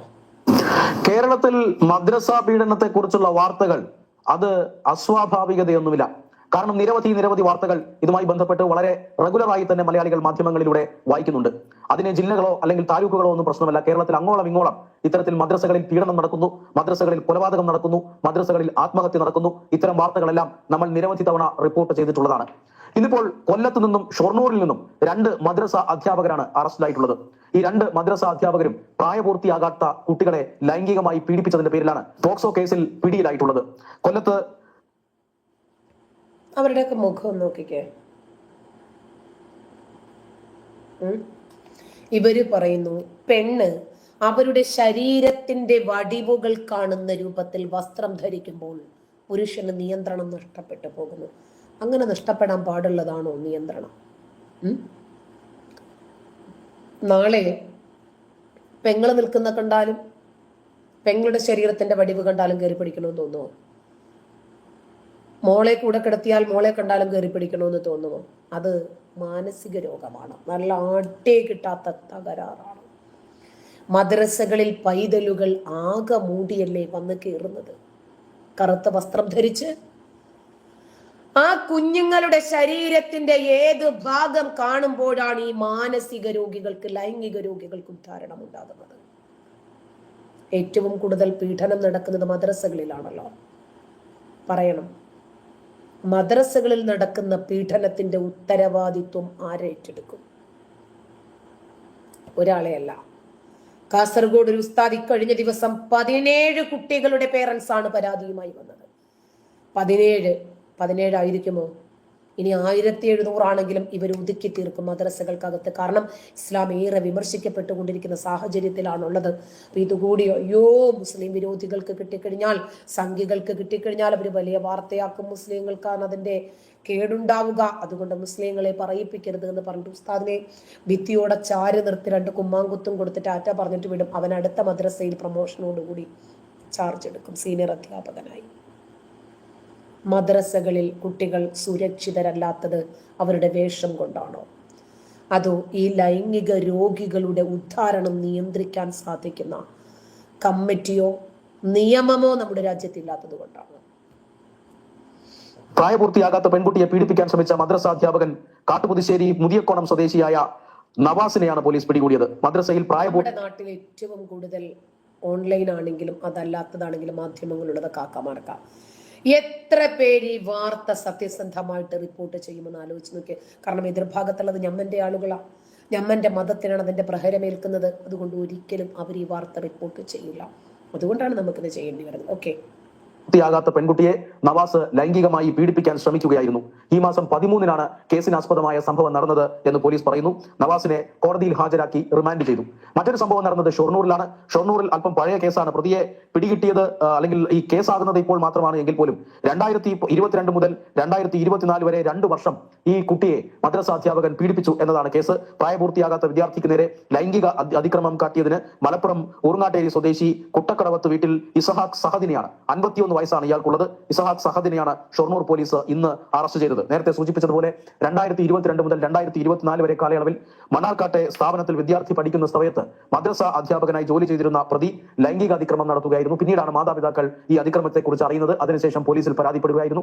അതിനുശേഷമാണ് നിയമ നടപടികൾ ഈ മദ്രസ അധ്യാപകനിലേക്ക് നീണ്ടത്. മദ്രസ അധ്യാപകന്മാർക്ക് നേരെ ലൈംഗിക ആരോപണങ്ങൾ ഉയരുന്നത് ഒറ്റപ്പെട്ട സംഭവങ്ങളല്ല. കേരളത്തിൽ വ്യാപകമായി തന്നെ ഇത്തരത്തിലുള്ള ലൈംഗിക ആരോപണങ്ങൾ ഉയരുന്നുണ്ട് എന്ന് മാത്രമല്ല, കേരളത്തിലെ കോടതികൾ ഇതിനോടകം തന്നെ നിരവധി മദ്രസ അധ്യാപകന്മാരെ ശിക്ഷിച്ചിട്ടുണ്ട്. അത് വെറും ശിക്ഷയല്ല, 50 വർഷം, 60 വർഷം, 90 വർഷം എന്നിങ്ങനെ ദീർഘകാലയളവിൽ ഇത്തരം അധ്യാപകന്മാരെ ശിക്ഷിക്കുന്നുണ്ട്. എന്നിട്ടും സമൂഹത്തിന്റെ കണ്ണു തുറക്കുന്നില്ല എന്നുള്ളതാണ് ഏറ്റവും പ്രധാനപ്പെട്ട കാര്യം. അധികാരികളുടെ കണ്ണു തുറക്കുന്നില്ല. മദ്രസ പോലെയുള്ള മതപഠന സ്ഥാപനങ്ങളിൽ കുട്ടികൾ ആത്മഹത്യ ചെയ്തു വരുന്ന സംഭവ വികാസങ്ങളുണ്ട്. പ്രണയത്തിന്റെ പേരിൽ അല്ലെങ്കിൽ മറ്റേതെങ്കിലും.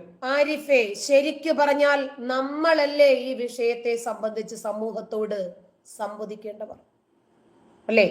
മദ്രസ പഠനം എന്ന് മാറ്റി മദ്രസ പീഡനം എന്നാക്കണം എന്നാണ് ആരിഫ് എന്ന യുവാവിന്റെ അഭിപ്രായം.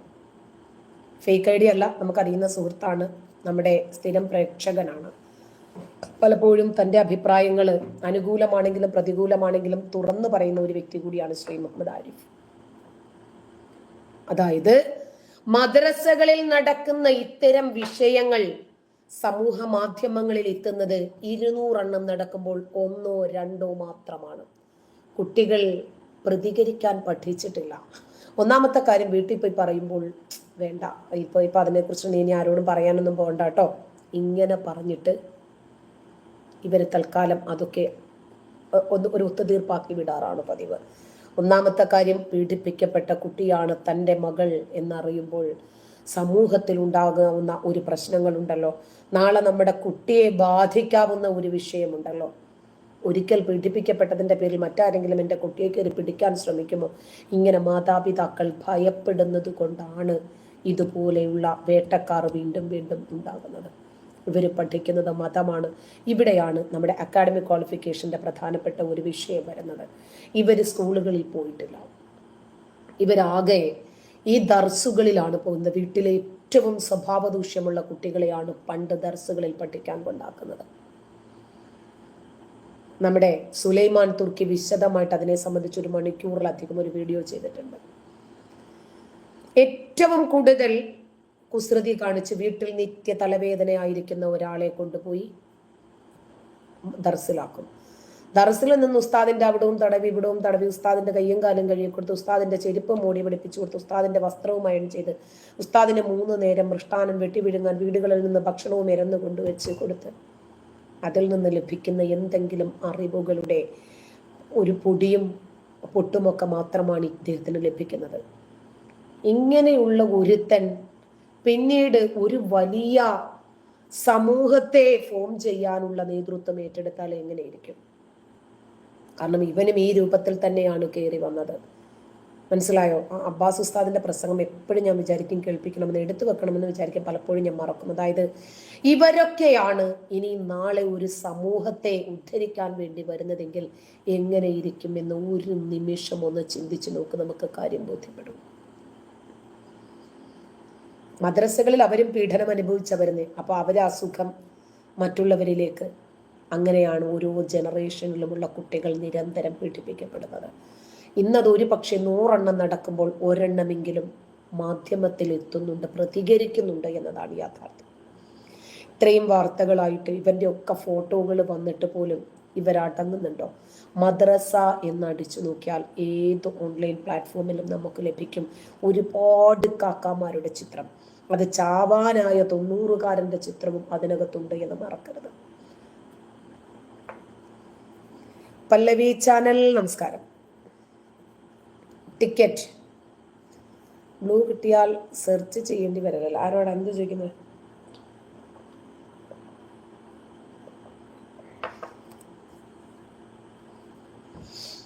വാട്സപ്പിൽ അയച്ചിട്ടുണ്ടോ വീഡിയോ? ആരിഫ് എന്താ അയച്ചത് നോക്കട്ടെ. ആരിഫ് എന്താ അയച്ചത്?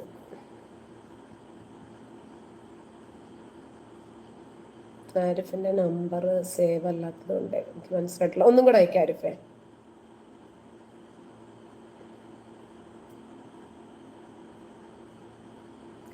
അശ്വിൻ വേറെ ആരുടെയൊക്കെ കിടപ്പുണ്ട്. ആരിഫിൻ്റെത് കണ്ടില്ല. ഞാൻ നമ്പർ സേവ് ചെയ്തിട്ടില്ല, അതുകൊണ്ടാണ്.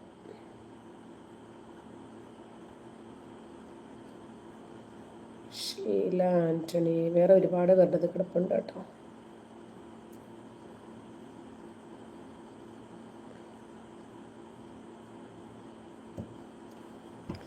ആരിഫെ കണ്ടില്ല. സാജ് സാൻസ് വന്നോ? വെൽക്കം.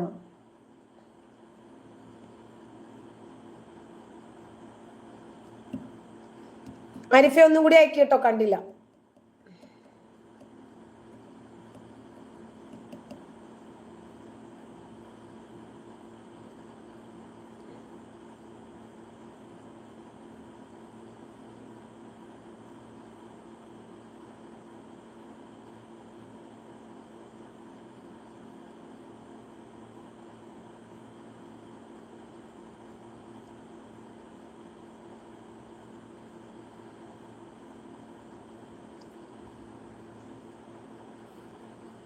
അതെ അതെ അതെ, അതായത് ബാലരാമപുരത്താണ് സംഭവം.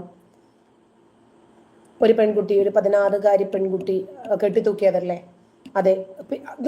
ഇതിന്റെ ഒന്നും അപ്ഡേഷൻ ഇവർ തരില്ല നമുക്ക്, എന്താണ് പിന്നീട് നടക്കുന്നത്. കാരണം എന്തെന്നറിയാമോ?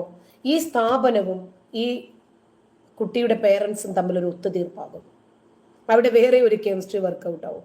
അവർക്ക് എന്തെങ്കിലും സാമ്പത്തിക ബുദ്ധിമുട്ടുണ്ടെങ്കിൽ കുറച്ച് പണം കൊടുക്കുന്നിട്ട് എന്താണെങ്കിലും സംഭവിച്ചു കഴിഞ്ഞതല്ലേ, ഇനിയിപ്പോൾ അതിനെക്കുറിച്ച് പറഞ്ഞിട്ട് എന്താ കാര്യം എന്ന് ചോദിക്കും. ഇത് തന്നെയാണ് ഞാൻ പറഞ്ഞത്. അബ്ബാസ് ഉസ്താദിന്റെ പ്രസംഗമാണിത്. ഓക്കെ, ആരിഫ് ഇട്ടിട്ടുണ്ട് അബ്ബാസ് ഉസ്താദിന്റെ പ്രസംഗം, നമുക്കത് കേൾക്കാം. ഞാൻ ഈ പ്രസംഗമാണ് കുറേ തപ്പിക്കൊണ്ടിരുന്നത്. ഇത് തന്നെയാണ് ആരിഫെ, ഞാൻ കുറേ ആയിട്ട് തപ്പിക്കൊണ്ടിരിക്കുന്നുണ്ടത്. എൻ്റെ കയ്യിലുണ്ട്, എവിടെയോ ഞാൻ സേവ് ചെയ്തിട്ടിട്ടുണ്ട്, പക്ഷെ അത് കിട്ടുന്നില്ല എനിക്ക്.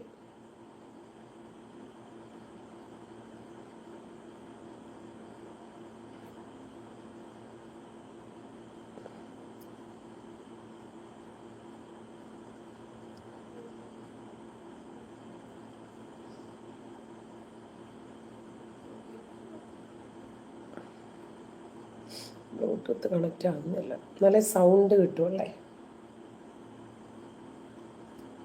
അബ്ബാസ് ഉസ്താദ് അടിപൊളിയായിട്ട് പറയേണ്ട വസ്തുതകൾ അങ്ങോട്ട് പറഞ്ഞിട്ടുണ്ട്.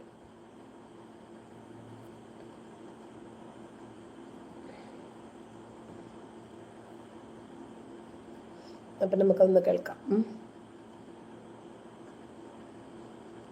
ഓക്കെ,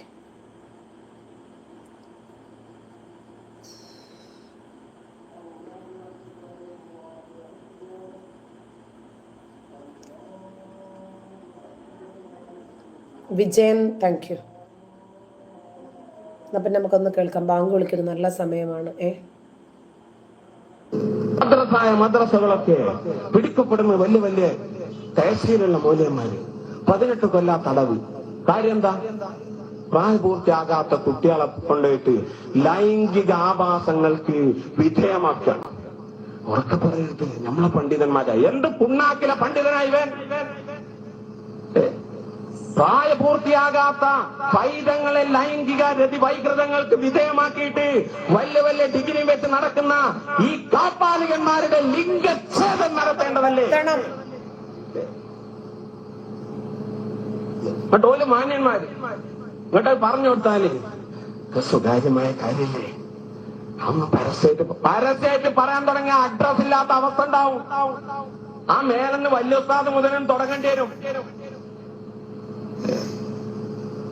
അപകടാവൂലേ ഇത് പറഞ്ഞാൽ? എന്തിനാ അബ്ബാസ് വൈസ് അത്ര രൂക്ഷമായി പറഞ്ഞ്? നിങ്ങൾ എന്തിനാ അങ്ങനെ രൂക്ഷമായി ചെയ്ത്?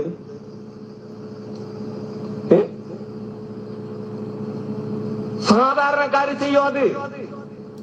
പള്ളി കാണുമ്പോ ബഹുമാനമല്ലേ സാധാരണക്കാരന്റെ മനസ്സിൽ? പള്ളി കാണുമ്പോ ആദരവല്ലേ സാധാരണക്കാരന്റെ മനസ്സിൽ?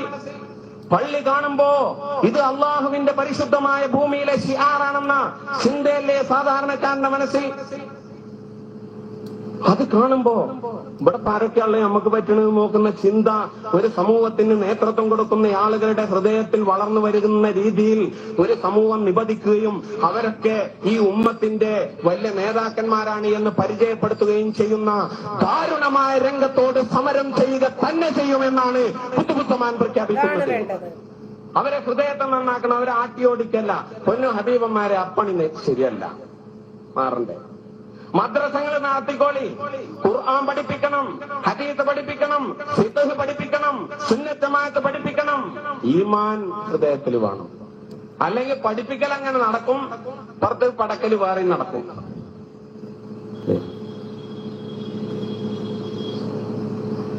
നമ്മുടെ പ്രഭാഷണ വേദികളിൽ ഇപ്പൊ വ്യഭിചാരത്തെ കുറിച്ചുള്ള ചർച്ചയില്ല. വ്യഭിചാരം പാടില്ലാത്തതാണ്. വയല് കേൾക്കലുണ്ടപ്പോ ഇല്ല. കാരണം എന്താ? വ്യഭിചാരം പാടില്ലാത്തതാണ്. പെണ്ണുങ്ങളെ സംസർഗത്തിന് ഉപയോഗിക്കുന്ന വികൃതമായ ഏർപ്പാട്, അനുവാദമില്ലാതെ ചെയ്യുന്ന ഏർപ്പാട്, അനുവദനീയമല്ലാത്ത രീതിയിൽ ചെയ്യുന്ന ഏർപ്പാട് അവസാനിപ്പിക്കപ്പെടണം എന്നൊക്കെ പറഞ്ഞിട്ട് പ്രസംഗം, വയല്, അതൊക്കെ പണ്ട്. ഇപ്പൊ പ്രസംഗിച്ച ബേക്കൊക്കെ ഇങ്ങനെ നോക്കും, നിർത്ത് കയറി അല്ലേ അല്ലേ? നിങ്ങൾ ആലോചിച്ച് നോക്കൂ. മലിനമായില്ലേ സമുദായത്തിന്റെ ഗാത്രം? മലീമസമായില്ലേ ഉമ്മത്തിന്റെ ശീലം? അപകടകരമായ രംഗവീതിക്കല്ലേ ഈ നേതൃത്വം പരിശ്രമിച്ചുകൊണ്ടിരിക്കുന്നത്? ഒരു നേതാവിനോട് കോളേജിൽ നടക്കുന്ന കുഴപ്പങ്ങളെ കുറിച്ച് ഓർമ്മപ്പെടുത്തിയിട്ട് രക്ഷിതാവ് പറയാണ്, എന്റെ കുട്ടിക്ക് ഇവിടെ അന്തി ഉറങ്ങാൻ അനുവദിക്കണില്ല ഉസ്താദുമാരും കുട്ടികളെന്ന് പറഞ്ഞപ്പോ അതൊക്കെ സാമൂഹ്യ ജീവിതത്തിൽ സ്വാഭാവികമാണ്. ഓന്റെ ചോട്ടാണി കുറ്റിക്കല്ലേ പൊട്ടിക്കണ്ടേ എന്നൊക്കെയാണ് നമുക്ക് പറയേണ്ടത്. പക്ഷെ ഇവിടുന്ന് അങ്ങനെയൊന്നും പറയാൻ പറ്റൂലല്ലോ. തിന്മക്കെതിരായിട്ട് നിലകൊള്ളുന്ന ഒരു ഉജ്ജ്വല വ്യക്തിത്വമായി വളർന്നു വരണമെന്ന് ആഗ്രഹിച്ചുകൊണ്ട് ശിശുപ്രായത്തിൽ കൊണ്ടാക്കി സ്ഥാപനങ്ങളുടെ അകത്തളങ്ങളിലേക്ക് പ്രതീക്ഷാ നിർഭരമായ മനസ്സുമായി കുഞ്ഞു പൈതങ്ങളുടെ കരം പിടിച്ചിട്ട് നടന്നെടുത്ത പാവപ്പെട്ട രക്ഷിതാവ് വ്യസനിക്കുന്ന ഹൃദയത്തോടുകൂടെ പവിത്രമായ ചുറ്റുപാടിൽ നിന്ന് ഞങ്ങൾ കൊണ്ടുവന്നാക്കിയ കുട്ടിയുടെ ജീവിതത്തിന്റെ മാലിന്യത്തിന്റെ ആധിക്യത്തെ കുറിച്ച് ഓർമ്മപ്പെടുത്തിയപ്പോ സാമൂഹ്യ ജീവിതത്തിൽ സ്വാഭാവികമാണെന്ന് പറഞ്ഞ് തള്ളി എറിഞ്ഞുകൊണ്ട് അധാർമികതയുടെ കൂടാര പൂജകരായ ഒരു ജനതയെ സൃഷ്ടിക്കുന്ന അതിതീക്ഷ്ണവും നീചവും നികൃഷ്ടവുമായ സാഹചര്യം സൃഷ്ടിക്കപ്പെടാനാണ് പണ്ഡിത സഭകളുടെ നേതൃതലങ്ങളിൽ ഇരിക്കുന്ന ആള്. ഏതെങ്കിലും ഒരു കുട്ടി പീഡനത്തിനിരയായാൽ ഉസ്താദുമാരോട് ചോദിച്ചാൽ അതൊക്കെ സഹജമല്ലേ എന്നാണ് പറയുക. ഇനി ഉസ്താദുമാരെ ഇത്തരം പീഡനങ്ങളെ സംബന്ധിച്ച് പബ്ലിക്കിൽ പറയാനിടയായാൽ ആദ്യം സ്വന്തത്തെ കുറിച്ച് തന്നെ പറയേണ്ടി വരുമെന്ന്. ഏതെങ്കിലും ഒരു വലിയ ഉസ്താദ് ചെറിയ ഉസ്താദിന്റെ ഇത്തരം ലൈംഗിക പീഡനത്തെ കുറിച്ച് പറഞ്ഞാൽ മുന്നിലിരിക്കുന്ന കുട്ടികളൊക്കെ ഉസ്താദിനെ നോക്കിച്ചിരിക്കുന്ന നല്ല ആള്, ഞങ്ങളെ ഉറക്കിയിട്ടത്ര ദിവസമായി എന്ന രൂപത്തിൽ ഇത് പറയുന്നത് ആരാ? മതം വിട്ട ആളല്ല, മതത്തോട് വിരോധമുള്ള വ്യക്തിയല്ല, യുക്തിവാദിയല്ല, നിരീശ്വരവാദിയല്ല, മുർത്തദ്ദല്ല. ഇദ്ദേഹത്തിന് ഇസ്ലാമിനോട് എന്തെങ്കിലും ശത്രുതയുണ്ടോ? മുസ്ലിങ്ങളോട് എന്തെങ്കിലും വിരോധമുണ്ടോ? ഉസ്താദന്മാരുടെ ജോലി കളയാനും കണ്ട് കരാറെടുത്തിട്ട് വന്ന ആളാണോ? നമ്മുടെ സമുദായത്തിൽ നമുക്കിടയിൽ നടക്കുന്ന ഇത്തരം പുഴുക്കുത്തുകളെ പുറത്ത് കാണിക്കേണ്ടുന്ന ഒരു ഭാരിച്ച ഉത്തരവാദിത്വം തന്നിൽ ഉണ്ട് എന്ന് മനസ്സിലാക്കുന്ന ഏതൊരു വ്യക്തിയും ഇങ്ങനെ ശക്തമായി പ്രതികരിച്ചു പോകും. അവരുടെ അറ്റമല്ല മുറിക്കേണ്ടത്, മൊത്തവും മുറിക്കണം എന്ന് പച്ചയ്ക്ക് പറയും. ഓക്കെ, ഇവിടെ ഒത്തിരി ദിവസമായിട്ട് ഞാൻ തപ്പിക്കൊണ്ട് നടക്കുമായിരുന്നു. അപ്പോൾ നമുക്കിനി പിന്നെ കാണാം കേട്ടോ. 9 മണിക്കൊരു യാത്രയുണ്ട്, മോന് 10 മണിക്ക് ബസ്സുണ്ട്, ബാംഗ്ലൂർക്ക് അവനെ ഒന്ന് യാത്രയാക്കണം. അപ്പോൾ നമുക്കിനി 11 മണിക്ക് ഇരിക്കാം കേട്ടോ. 11 മണിക്ക് ഒരു അടാറ് വിഷയമുണ്ട്. നമ്മുടെ തലയില്ലാത്ത ഒരുപാട് ഉടലുകളുണ്ടല്ലോ ഹമാസ് നേതാക്കളുടെ. മില്യൺ കണക്കിന് ബില്യൺ കണക്കിന് പണമാണ് അക്കൗണ്ടിൽ വന്ന് നിറഞ്ഞു കിടക്കുന്നത്. ഇതിൽ നിന്നൊരു നാണയത്തുട്ടി പഹയന്മാർക്ക് എടുക്കാൻ പറ്റില്ല കേട്ടോ. ഞാൻ പറഞ്ഞുതരാം വിഷയം കൂടുതൽ വിശദമായിട്ട് നമുക്ക് 11 മണിക്ക് സംസാരിക്കാം. ഓക്കെ. അനില ഹണി സാജ് സാൻസ് ടിക്കറ്റ് ഇല്ല, രാഷ്ട്രീയത്തിലില്ല, അതിനോടൊന്നും വലിയ താല്പര്യമില്ലപ്പോൾ നമുക്ക്. തട്ടം ഇടണ്ട നജാസ്. തട്ടം ഇടുന്നതും ഇടാത്തതും നമുക്ക് ഒരാളുടെ ചോയ്സ് അല്ലേ. അതല്ലേ ഇടയ്ക്ക് ഞാൻ തട്ടത്തിൽ വരുന്നത്. അതെൻ്റെ ചോയ്സാണ്. വേണമെങ്കിൽ ഇടാം, വേണ്ടെങ്കിൽ ഇടണ്ട. ആരുടെയും സമ്മർദ്ദം ഇതിനകത്തില്ല. മീനു ഹായ്. സത്യൻ പ്രേമരാജൻ ഹായ്. സാരംഗ് രാഷ്ട്രീയത്തിലേക്ക് വലിച്ചെടുക്കല്ലേപ്പാ.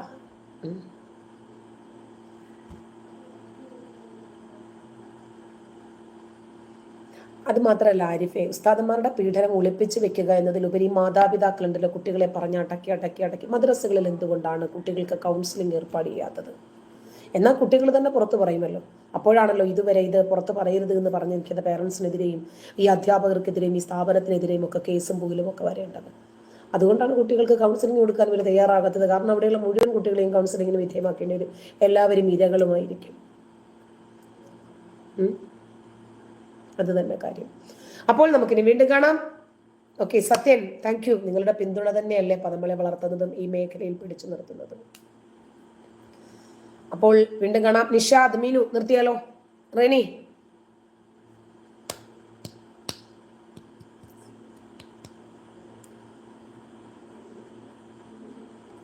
ഇല്ല, ഇന്ന് 11 മണിക്ക് വരാമെന്ന് ഞാൻ പറഞ്ഞിട്ടുണ്ട് ലൈവിന്.